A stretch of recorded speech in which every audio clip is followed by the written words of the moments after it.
Se eu fosse perguntar para vocês hoje, o que vocês acham que é o bem mais valioso que vocês têm? O que é que você diria? Muitos vão dizer, olha, é minha família, meu filho, é minha casa, é meu carro, é um emprego. E de fato, tudo isso aí é bastante valioso. Mas talvez você não saiba que existe algo que é o metro quadrado mais disputado em todo o mundo e em várias dimensões, que é a sua mente. A sua mente está em disputa porque quem controla ela controla o que você deseja, o que você consome, como você se comporta. Controla até se você vai ser uma pessoa saudável ou adoecida. Pois, como já sabido e dito pelo PhD Bruce Lipton, por mais que você tenha vindo com uma predisposição genética, a doença só se manifesta conforme a interação do ambiente com a sua mente. E a gente, pessoal, se coloca em sistemas de aprisionamento por diversas vezes em diversas áreas sem perceber. E o que impede da gente ser livre muitas vezes é a ilusão de que nós estamos livres mesmo estando presos. Porque se a gente não questiona as nossas ideias, as nossas crenças, o nosso comportamento, os nossos desejos, a gente simplesmente não questiona nada sobre nós mesmos. E a gente pode estar simplesmente sendo pessoas que estão agindo e reagindo no automático. Só sendo como alguém disse, como o pai falou. É muito comum, por exemplo, você ver, tipo assim, o pai foi médico, o filho vai ser médico, ele vai querer ser médico e assim sucessivamente. É tipo assim, uma reprodução. Às vezes a pessoa nem quer, nem tem talento para aquilo, mas ela é condicionada com aquela camada de estrutura social a repetir padrões. E olha que isso não é uma questão só de profissão, não. É com tudo, é comportamento, é pensamento.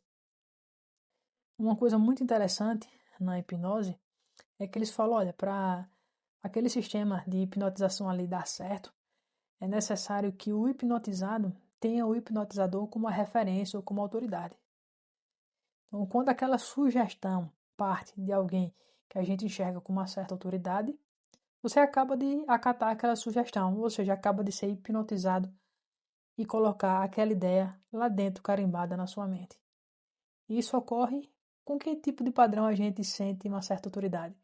Os nossos pais, professores, pastores, padres, autoridades políticas. A gente se vê já fazendo parte daquele pensamento, daquele sistema, daquela ideia e não sabe de onde surgiu. Você foi hipnotizado em algum momento e sequer percebeu. E aqui vou contar um período no qual eu me vi aprisionada e não sabia.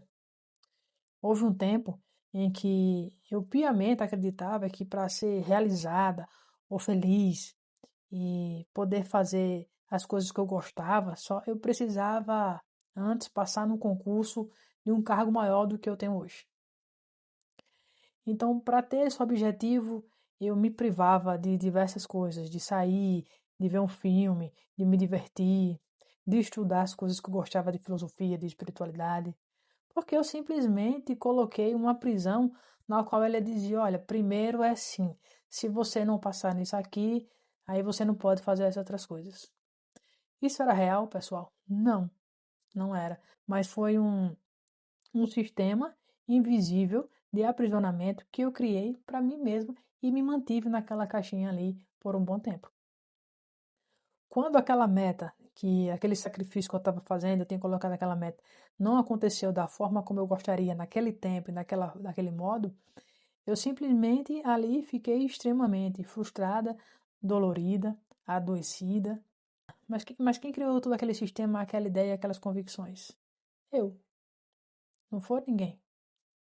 Lógico que a gente vem de sugestionamentos de pai, da estrutura social, dos amigos, por pensar igual. E a partir do momento que a gente acata aquelas ideias, ela passa a ser sua, acabou, você se torna preso àquilo ali.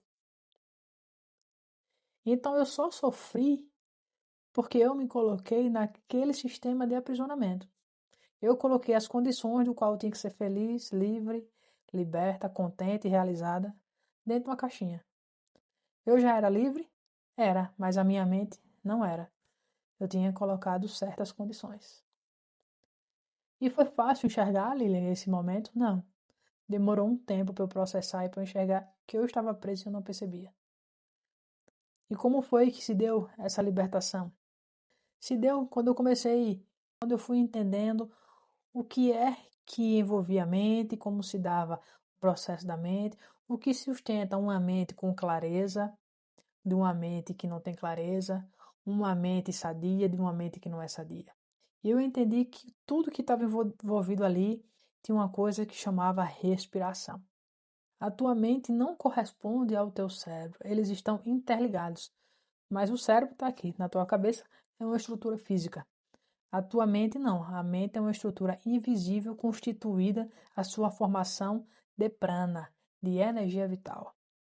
Ou seja, a qualidade da tua mente, dos teus pensamentos, do teu nível de clareza, depende totalmente da forma como qual a gente está respirando. E aí, quando eu descobri isso, pessoal, que eu comecei a fazer práticas de respiração e atrelada a isso, a prática da meditação, aí é como se a minha lente começasse a limpar. E aos pouquinhos eu pude identificar naturalmente, né? Não era racionalmente, não, era naturalmente desejos falsos indo embora, ideias que não tinham nada a ver indo embora, e aquilo que eu era verdadeiramente surgindo e ressurgindo, as vontades que eu tinha, as vontades genuínas de quem eu era de verdade ressurgindo porque tinham ficado abafadas diante do condicionamento que eu criei. E aqui eu paro para frisar uma coisa muito importante, porque Jesus, quando perguntado onde é que estava o reino de Deus, ele disse bem assim: olha, não está em nenhum local observável. Você não poderá dizer ou ele ali ou ele aqui, pois esse reino está dentro de vós. Olha que interessante. E um mecanismo de a gente acessar o que está dentro da gente é quando a gente silencia a mente. É um estado de meditação. Então eu acessei por um determinado momento, em um determinado dia, esse, não sei se eu posso chamar de reino, mas talvez algo semelhante, mas algo que eu posso chamar de um eu profundo. E durante a meditação, é, foi falado para mim: olha, esse concurso que você fez, que você desejou tanto, você perdeu de propósito. Se você tivesse passado, não ia mudar nada na sua vida. Mas se você fizer o que você veio fazer, vai mudar tudo. E a partir daquele momento, pessoal, daquele acesso ao meu estado interior, ao reino que estava aqui dentro, né? Que por um momento de silenciar a mente, equilibrar a respiração e enfim, eu pude acessar, foi o momento no qual todas as amarras e essas condições que eu tinha criado para mim simplesmente desabaram. Eu pude ver quem eu era verdadeiramente e o que eram as motivações que estavam ali por detrás, mas eu estava totalmente condicionado e colocando coisas secundárias, coisas materiais na frente, porque eu estava com a vista embaçada. Então a gente, na revelação cósmica, e a gente fala muito no seguinte aspecto, que a sua mente, ela é de quem pegar. Se você não controla a sua mente, alguém vai controlar por você.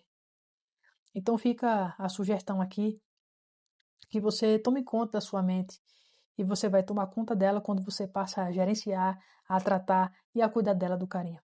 E a gente cuida dela respirando, silenciando e refinando a qualidade das ideias, do pensamento e da visão que vai deixar de ser embaçada para ter uma visão clara.